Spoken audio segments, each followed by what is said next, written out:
दोस्तों, यह कहानी प्राचीन भारत के समय की है। आज के समय में हमारा देश तो आज़ाद हो चुका है।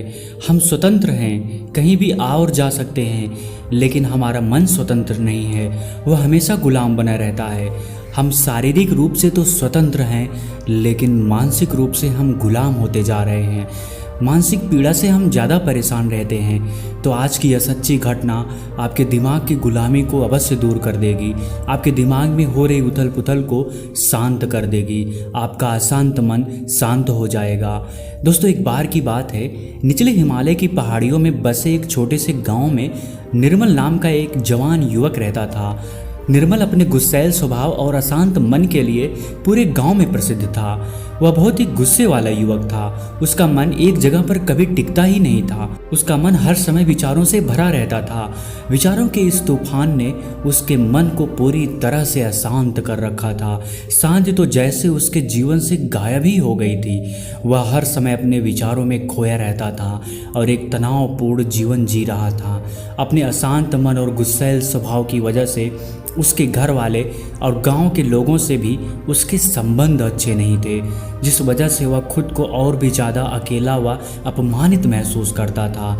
ऐसी अवस्था में वह और भी ज़्यादा मानसिक तनाव की स्थिति में रहने लग जाता था। ऐसे ही एक दिन निर्मल मन गिराए हुए गांव से बाहर बगीचे की तरफ जा रहा था। उसका किसी से बात करने का मन भी नहीं हो रहा था, क्योंकि वह अपनी ज़िंदगी से और अशांत मन से बहुत ही ज़्यादा परेशान था। उसे कुछ भी समझ में नहीं आ रहा था कि अब उसे क्या करना चाहिए। गांव से बाहर बगीचे में वो हर बार की तरह अपने दोस्तों से मिलकर अपनी बातें उन्हें बताया करता था। आज जब वह उसी बगीचे में गया तो उसके दोस्तों ने पूछा कि निर्मल, आज तुम बहुत ज़्यादा ही निराश हो, इतना परेशान हो, क्यों नहीं तुम उस पहाड़ी के पीछे एक आश्रम है, उसमें एक बौद्ध महात्मा रहते हैं, वह बहुत ही ज्ञानी हैं, क्यों नहीं तुम उनके पास जाते हो, वह तुम्हारी सारी समस्याएं दूर कर देंगे। अपने दोस्त की बात मानकर निर्मल उन बौद्ध महात्मा से मिलने अगले दिन सुबह के समय ही अपने घर से निकल पड़ा।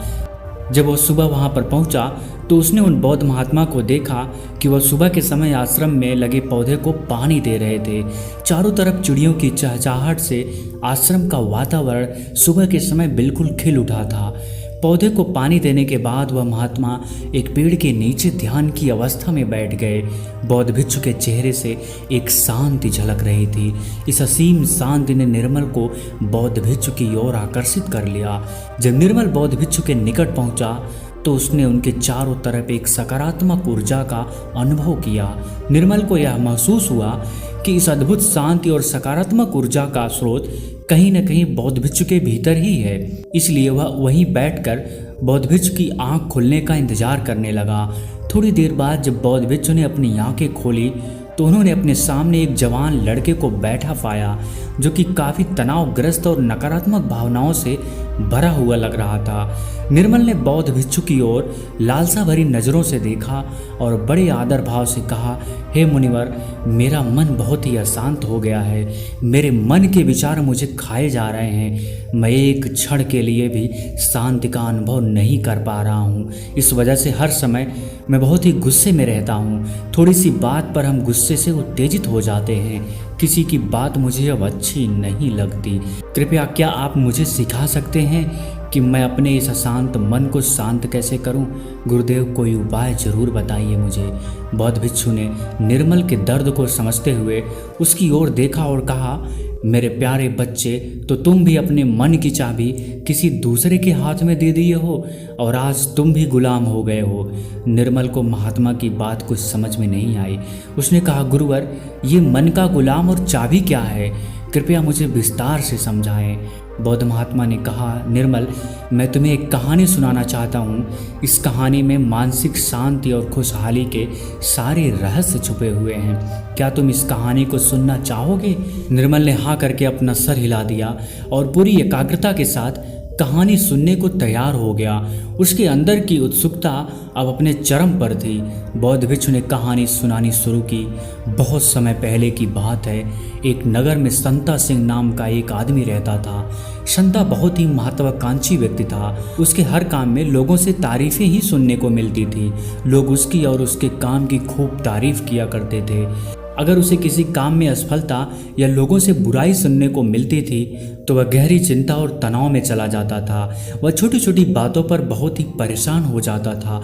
उसका मानना था कि सफलता और भौतिक संपत्ति उसे मनचाहा सुख देती है, लेकिन संता सिंह जितना ही सफलता और तारीफ के पीछे भागता रहता था, वह उतनी ही गहरी मानसिक तनाव में डूबता जा रहा था। जब उसके काम की कोई तारीफ नहीं करता था तो वह बहुत ही ज़्यादा परेशान हो जाता था। एक दिन अचानक ही उसका सामना उस समय के एक बहुत ही प्रसिद्ध बौद्ध भिक्षु से हुआ जिनका नाम महाकौशल था। महाकौशल अपने हजारों शिष्यों को ध्यान साधना की शिक्षा दिया करते थे और वह खुद भी एक बहुत ही बड़े ध्यानी और आत्मज्ञानी व्यक्ति थे। महाकौशल की अद्भुत एकाग्रता और स्थिर शांत चित्त से प्रभावित होकर संता ने उन्हें अपनी भटकते मन को शांत करने का तरीका जानना चाहा। संता ने कहा, हे महात्मा, मैं हमेशा सफलता के पीछे भागता रहता हूँ और लगातार और भी अधिक पाने के लिए प्रयास करता रहता हूँ, फिर भी मुझे कोई अस्थायी संतोष नहीं मिल पाता। मैं सफल भी हो जाता हूँ, लोग मेरी तारीफ भी करते हैं, लेकिन मुझे अंदर से संतुष्टि नहीं मिल पाती है। मेरा मन भटकता रहता है। हे गुरुवर, मुझे इस बेचैनी से और इस अशांत मन से छुटकारा पाने के लिए कृपया करके कोई उपाय बताइए। बौद्ध महात्मा ने उसकी तरफ करुणा भरी नजरों से देखा और उत्तर दिया, तुम्हारा मन अशांत नदी की तरह है जो हमेशा बहता और दौड़ता रहता है, कभी भी स्थिर नहीं रह पाता। अपने अशांत मन को शांत करने के लिए तुम्हें अपने विचारों को बिना किसी रुकावट के जाने देने की कला सीखनी पड़ेगी। संता ने कहा, हे महात्मा, लेकिन मैं विचारों को कैसे जाने दे सकता हूँ? आखिर मैं भी तो अपनी इच्छाओं और महत्वाकांक्षाओं से जुड़ा हुआ हूँ। यह सुन भिक्षु महाकौशल मुस्कुराए और बोले, कल्पना करो कि तुम्हारे हाथ में पानी से भरा हुआ गिलास है। अब तुम जितनी देर इसे पकड़े रहोगे यह उतना ही भारी होता चला जाएगा, और अगर तुम काफ़ी लंबे समय तक इसे पकड़ कर रखोगे तो तुम्हारे हाथ में दर्द होना शुरू हो जाएगा। लेकिन अगर तुम अपनी पकड़ ढीली करते हो और इसे जाने देते हो तो इसका भार खत्म हो जाएगा। निर्मल अपने गुरु द्वारा सुनाई जा रही कहानी और उनके संदेश को बड़े ही ध्यान के साथ सुन रहा था। वह समझ रहा था कि अपने विचारों और इच्छाओं से चिपके रहना ही उसके अशांत मन का कारण है। यह भी एक कारण है जिसकी वजह से उसका मन अशांत है, क्योंकि निर्मल भी संता की तरह ही विचारों को पकड़ के रखता है। छोटी छोटी बातों पर बार बार विचार करता रहता है, जिससे संता की तरह ही उसका मन भी बेचैन रहता है। गुरु कहानी सुनाए जा रहा था और निर्मल सुनते जा रहा था। गुरु ने कहा, बौद्ध भिक्षु महाकौशल की बातें उस संता को बड़े ही अच्छे से समझ में आ रही थी। बौद्ध भिक्षु महाकौशल की सलाह को मानते हुए संता अपने विचारों को जाने देने का अभ्यास करना शुरू कर दिया। वह अपने विचारों और भावनाओं को बिना किसी पूर्व निर्णय के जाने देता। संता के मन में बस विचार आते और थोड़ी देर उसके दिमाग में रहते और फिर चले जाते, क्योंकि वह उन विचारों को अपने दिमाग में बैठने नहीं देता था। तो जब विचारों को दिमाग में बैठने की कोई जगह नहीं मिलेगी तो विचार खुद ब खुद अपने आप चले जाएंगे। महाकौशल भिक्षु ने कहा, इंसान बेवजह अपने विचारों को अपने दिमाग में बैठने की जगह दे देता है। वह जितना ज़्यादा किसी बात पर विचार करेगा उसके दिमाग पर विचार उतना ही गहरा असर डालता चला जाएगा, अर्थात उतना ही जगह बनाता चला जाएगा। क्योंकि इंसान जितना ज़्यादा विचार करेगा विचार उसके दिमाग में उतना ही ज़्यादा जगह बना लेगा, और जब विचार जगह बना लेता है तो वह जल्दी दिमाग से निकलता नहीं है। महाकौशल भिक्षुक ने उस संता से कहा कि जो चीज़ें घटित हो चुकी हैं, जो घटनाएं घटित हो चुकी, या जो कुछ तुम्हारी ज़िंदगी में हो चुका है तुम्हारे साथ, चाहे वह कितना भी बुरा क्यों ना हुआ हो, अगर अब आप उन विचारों को अपने दिमाग में बैठने देंगे, उन पर विचार करेंगे, तो आपका दिमाग कभी भी शांत नहीं रहेगा। क्योंकि जो घटनाएं घटित हो चुकी हैं उसे आप बदल नहीं सकते हैं। चाहे मैं कहूँ कि जैसे बारिश हो रही है, यह भी एक घटना ही है। अब बारिश हो चुकी है और हम सोचे ना हुई होती तो ज़्यादा सही रहता, तो इस बात का कोई मतलब नहीं रह जाता। अब बारिश हो चुकी है, अब तो जो होना था हो गया है। उसी तरह से अगर आपकी भी ज़िंदगी में कुछ बुरा हो गया हो तो अब वह बुरा तो हो चुका है। अगर आप अब उस बात पर जितना ज़्यादा जोर देंगे तो वह आपके दिमाग में उतना ही ज़्यादा जगह बनाता चला जाएगा। इसलिए संता ऐसे समय में अगर आपके दिमाग में बहुत सारे विचार आ रहे हैं, आपके दिमाग को अशांत कर दे रहे हैं, तो आप उस पर विचार मत कीजिए, बस उन विचारों को आने दीजिए और उस पर आप ज़्यादा सोचिए नहीं। विचार आएंगे और थोड़ी देर बाद चले जाएंगे। जब उन्हें आपके दिमाग में बैठने की जगह नहीं मिलेगी तो खुद ब खुद वो विचार आपके दिमाग से दूर होते जाएंगे और आप फालतू की बकवास से अपने आप को बचा लेंगे। कई बार कुछ लोग छोटी छोटी बातों पर बहुत ज़्यादा ही सोचने लग जाते हैं, फिर वह उतना ही ज़्यादा परेशान रहते हैं। महाकौशल भिक्षु ने कहा, संता, अब तुम खुद ही अपने आप को देख लो। तुम यही सोचते हो कि लोग मेरी तारीफ़ नहीं कर रहे, या जिस दिन तुम्हारे काम की तारीफ़ हो गई तो उस दिन तुम्हें बहुत ही अच्छा लगता है, लेकिन जिस दिन तुम्हारे काम की तारीफ़ नहीं हुई तुम्हें बहुत ख़राब लगता है। अर्थात तुम अपनी ज़िंदगी की खुशी खुद दूसरे के हाथों में सौंप दिए हो। अपनी खुशी दूसरों के हाथ में सौंप दिए हो। तुम्हें क्या मिल जाएगा अगर कोई तुम्हारी थोड़ी तारीफ़ भी कर देगा?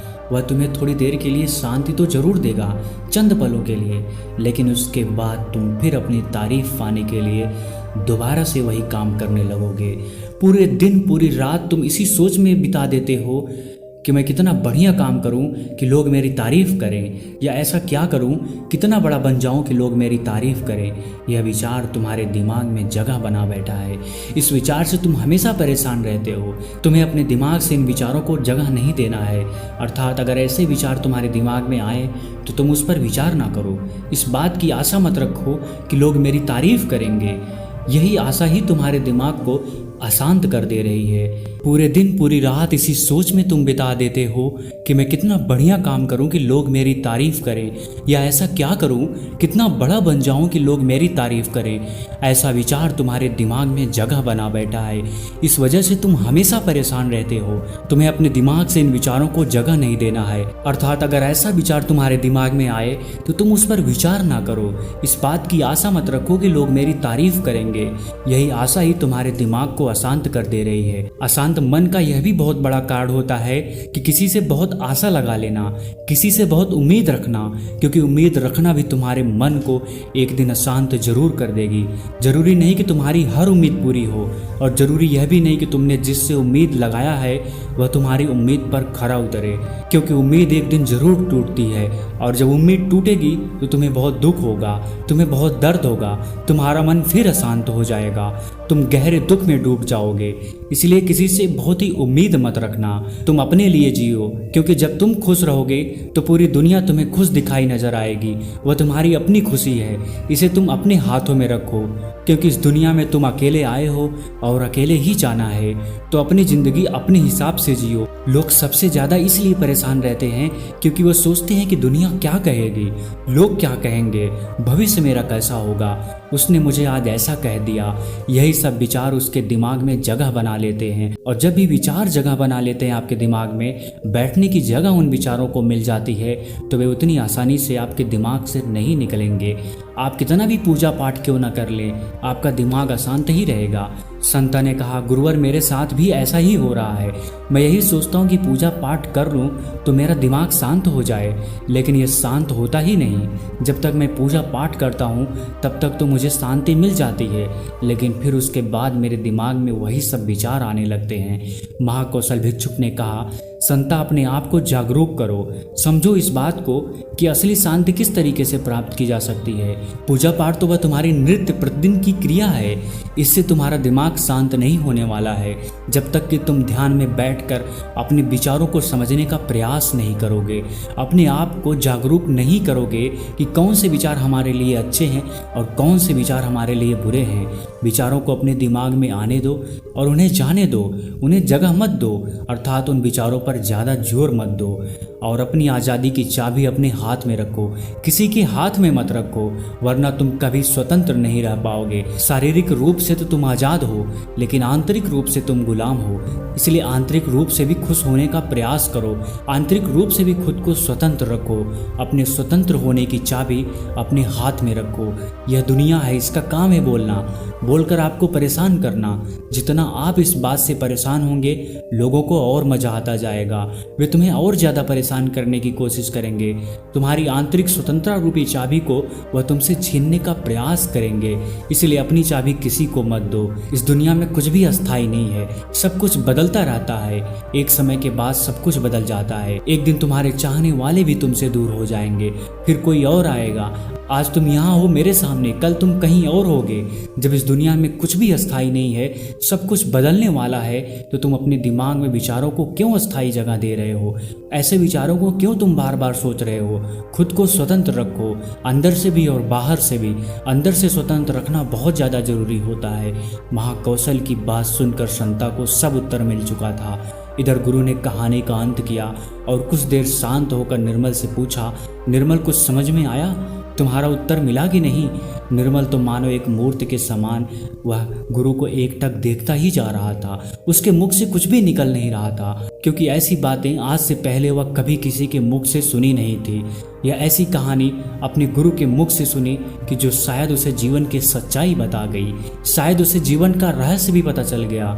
वह बिल्कुल मौन हो गया था। कुछ देर बाद निर्मल ने अपनी चुप्पी तोड़ी और कहा, हे गुरुदेव, मेरा कोई प्रश्न नहीं बचा है। अब आपसे एक विनम्र निवेदन है कि मैं भी आपके साथ इस आश्रम में कुछ दिनों के लिए रहना चाहता हूँ। मुझे तो इस दुनिया की काफ़ी सच्चाई आज पता चल गई और मैं आपके साथ रहकर खुद को भी जानने का प्रयास करूँगा और लोगों को भी इस शब्द के बारे में बताऊँगा, इस रहस्य के बारे में उन्हें भी बताऊँगा। दोस्तों, आज की कहानी बस इतना ही। मुझे उम्मीद है यह कहानी आपको ज़रूर पसंद आई होगी और आप पहली बार हैं तो मेरे से जुड़ने के लिए इस चैनल को सब्सक्राइब करना मत भूलिएगा।